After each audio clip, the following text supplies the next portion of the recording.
अस्सलाम वालेकुम गाइस, क्या हाल है आपके। आई होप आप सब ठीक होंगे। और आज हम हिस्ट्री ऑफ यूएसए के अंदर पढ़ेंगे impacts of Great Depression on America. Previous lecture के अंदर हमने डिस्कस किया था कि what were the reasons which basically appear to be the source of Great Depression, कि कौन सी वो वजूहात थी जिनकी वजह से ग्रेट डिप्रेशन आया। और वो वजूहात तो हमने डिस्कस की। अब हम ये देखेंगे कि ग्रेट डिप्रेशन तो आ गया। अब जब आ गया तो उसके इम्पैक्ट अमेरिका के ऊपर क्या पड़े, और जिसकी वजह से अमेरिकन इकॉनमी जो थी उसको बहुत बड़ा सेट बैक हुआ। सिर्फ अमेरिकन नहीं बल्कि पूरी दुनिया के अंदर ये हुआ। लेकिन हम क्योंकि हिस्ट्री ऑफ यूएसए पढ़ रहे हैं तो हम अमेरिका को फोकस कर रहे हैं। तो impacts of Great Depression on America में सबसे पहला जो इम्पैक्ट था वो that was unemployment. 25% of the population जो थी वो अनएम्प्लॉयमेंट उसने फेस की। और उसकी वजूहात क्या थी? वजूहात वही थी कि इकोनॉमिक डिसरप्शन थी। कंपनीज जो थी वहाँ वो ख़त्म हो गई, बैंकरप्ट हो गई, और ये सारे काम हुए जिसकी वजह से अनएम्प्लॉयमेंट जो थी वो मुल्क के अंदर एक बड़ी वजह बन गई। और ग्रेट डिप्रेशन की एक जो आउटपुट थी वो एक ये थी। Number two, Wall Street close for a week. आपको पता है कि जो स्टॉक मार्केट है अमेरिका की उसका नाम है वॉल स्ट्रीट। तो वॉल स्ट्रीट जो थी वो एक हफ्ते तक बंद रही। उसकी वजह क्या थी कि वहाँ पर पैसा ही नहीं था, वहाँ पर काम ही नहीं हुआ, जिसकी वजह से वो वॉल स्ट्रीट बंद हो गई। और दुनिया की एक बड़ी पावर जो थी उसकी स्टॉक एक्सचेंज जो थी वो बंद हो गई। 90% उसके अंदर डाउनफॉल आया जो स्टॉक एक्सचेंज थी। और उसकी वजह क्या थी? उसकी वजह ये थी कि लोग जो थे, वो मैंने प्रीवियस लेक्चर के अंदर बताया था कि लोगों ने जब स्पेकुलेशंस क्रिएट हुई तो लोगों ने जो शेयर्स खरीदे हुए थे कंपनीज़ के और डिफरेंट चीज़ों के, वो उन्होंने सेल आउट कर दिए। जब सेल आउट कर दिए तो पैसा बाहर निकाल लिया अपना। जब पैसा निकाल लिया तो मार्केट के अंदर तो पैसा रहा ही नहीं, जिसकी वजह से स्टॉक एक्सचेंज जो थी वो सारी की सारी बैठ गई। मतलब 90% बैठने का मतलब है कि वहाँ पर पीछे फिर कुछ भी नहीं बचा, जिस वजह से वो मार्केट जो थी वो बंद हो गई। अच्छा, उसके बाद नंबर थ्री, बैंक्स गोट क्लोज्ड। बैंक्स जो थे वो क्लोज हो गए। अब फिर वही वजह है कि अराउंड 11,000 बैंक्स जो थे वो बंद हो गए। 11,000 बैंक एक मुल्क के अगर बंद हो जाए तो पीछे बचता क्या है कुछ। और वो क्यों था? इकोनॉमिक डिसरप्शन थी। इकोनॉमिक साइकिल जो था उसके अंदर डिसरप्शन आ गई। और बैंक्स लोगों को क्लोज़ करने पड़े। और उसकी वजूहात कुछ और भी हैं, और वो ये हैं कि बैंक्स के ऊपर जो ट्रस्ट था वो भी ख़त्म हो गया। क्योंकि बैंक्स, बहुत सारे बैंक जो थे जो 40% जो थे उन्होंने कुछ ऐसी एक्टिविटीज़ के अंदर इन्वॉल्व थे, जैसे कि उन्होंने अपनी जो ओरिजिनल या रियल वर्थ थी उससे ज़्यादा जो शेयर्स थे वो मार्केट के अंदर फ्लोट किए हुए थे। जब वही उसी तरह स्पेकुलेशंस क्रिएट हुई और लोग गए अपने शेयर्स बेचकर अपने पैसे वापस लेने के लिए, तो बैंक्स के पास पैसे नहीं थे कि वो वापस करें उनको। अच्छा, इसकी बड़ी वजह फिर इसका रिज़ल्ट क्या निकला?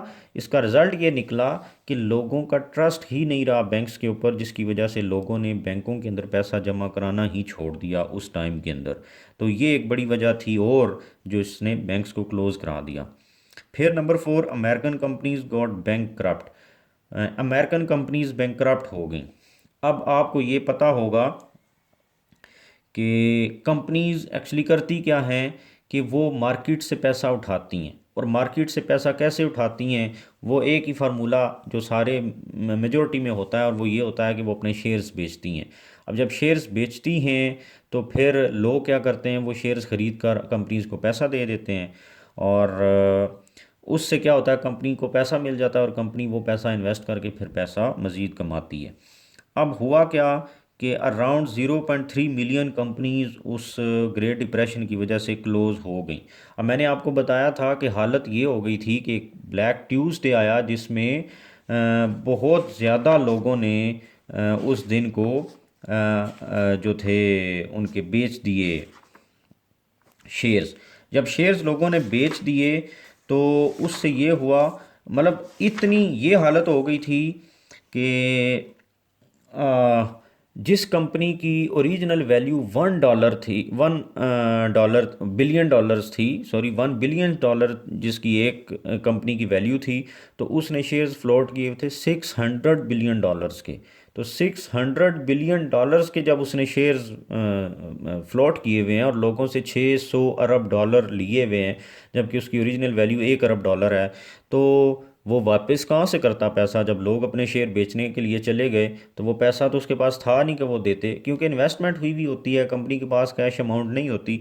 तो ये हालत हुई जिसकी वजह से कंपनीज के जब लोगों ने बेचे शेयर, तो कंपनीज के पास पैसा नहीं था कि वो वापस करे, जिसकी वजह से वो बैंकक्रप्ट हो गई और कंपनीज क्लोज हो गई।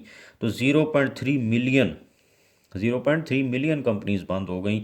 और अब आप अंदाज़ा लगा सकते हैं कि अगर इतनी बड़ी वैल्यू के अंदर कंपनीज बंद हो जाएंगी तो फिर मुल्क का क्या होगा। नंबर 5, मिड वेस्टर्न माइग्रेशन होना शुरू होगी।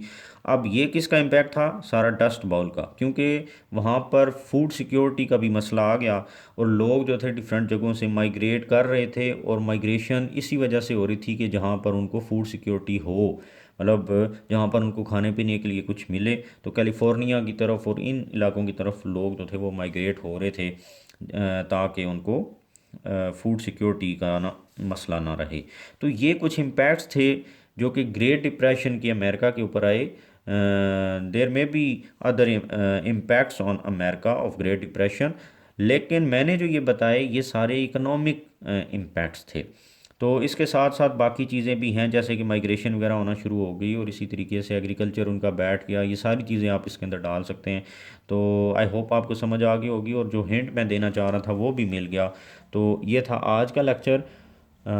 मुझे उम्मीद है कि आपको समझ आ गया होगा, और नेक्स्ट लेक्चर के अंदर हम डिस्कस करेंगे ग्रेट डील को, जिसको हम अल्फ़ाबेटिक डील भी कहते हैं। वो लास्ट पार्ट है इस सीक्वेंस का जो मैंने बताया था आपको, और वो बहुत इंपॉर्टेंट है। वो एक कंप्लीट क्वेश्चन उसके ऊपर आ सकता है। आप उसको भी समझने के लिए आप नेक्स्ट वीडियो ज़रूर देखें और मेरे चैनल को भी सब्सक्राइब कर दें। Thank you.